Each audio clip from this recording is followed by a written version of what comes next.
This is a tank that belongs to private military company Wagner, and it's stuck moving through the gates in Rostov, Russia. And these are convoys of military vehicles that are heading for Moscow. On Saturday, July 24, the head of the Wagner PMC, Evgeny Prigozhin, began a rebellion against the Russian government. Founder and the head of private company accused Defense Minister Sergei Shoigu and his department of shelling a PMC camp and of the deaths of many people. By the way, the veracity of the statement and the death toll haven't been confirmed. The Ministry of Defense of the Russian Federation rejected this information.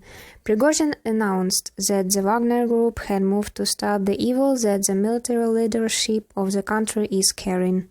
He didn't specify exactly where they went, calling this raid the March of Justice, and later he urged on the security forces to come over to his side.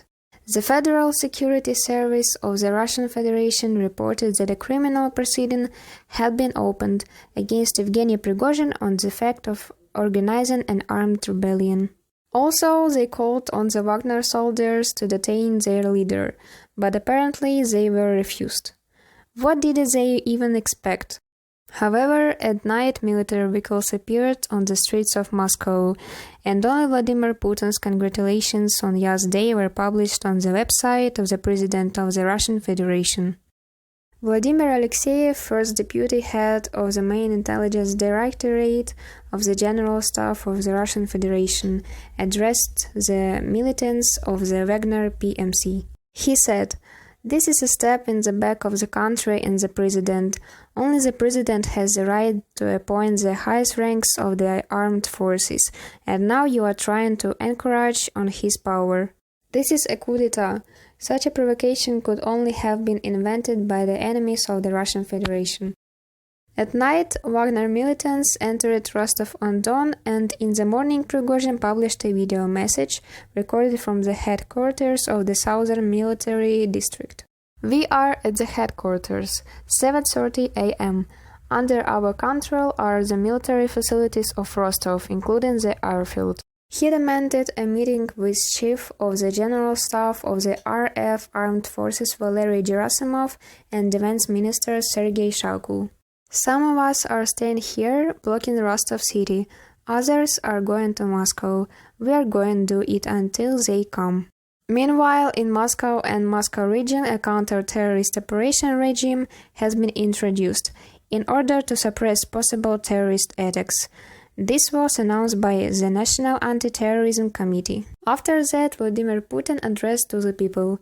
Russian president called Prigozhin's rebellion a step in the back to his people. As he said, any internal turmoil is a mortal threat to Russian statehood. Meanwhile, according to Russian telegram channels, in a number of Russian cities, including Moscow, Petrozavodsk, and Yekaterinburg, the authorities ordered to dismantle advertising banners of the Wagner private military company. In some time, it became known about the hostilities in the Voronezh region. In particular, videos shot by local residents appeared on the web, in which shots and explosions are heard in the Rogachevka village. Fights are going on.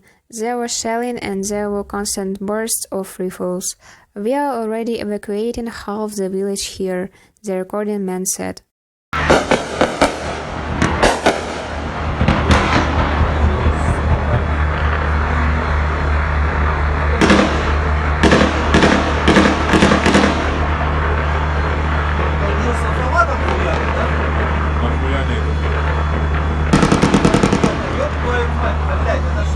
At the same time, in Voronezh, as a result of an explosion at an oil depot, a strong fire started. But in the video taken by an eyewitness, you can see how the helicopter flies towards and the base and apparently launched rockets.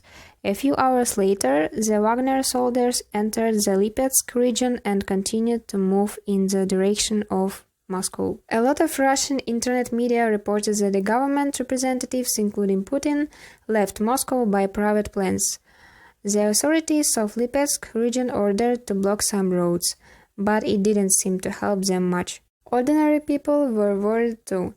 Due to high demand, prices for some tickets have increased by 10-12 times, At this time, the police and the state army started preparing for the defending of Moscow. Many patrols appeared on the streets, and Monday was declared a day off. But the fears were in vain. In the evening of July 23, the founder of the PMC, Wagner, unexpectedly announced that he was going to turn out convoys of militants and to leave to the field camps.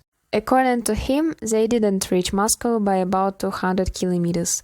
He said, "The moment has come when blood can be shed."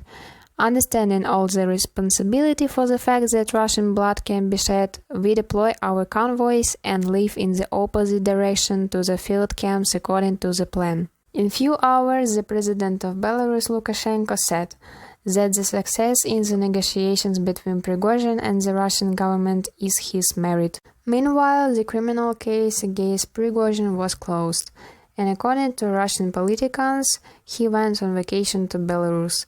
According to official reports, 12 Russian soldiers were killed in the battles with the Wagner servicemen. As for us, the authors of this channel consider the situation rather ambiguous. All of this could be a real uprising, or it could be a fake and part of the Kremlin's plan.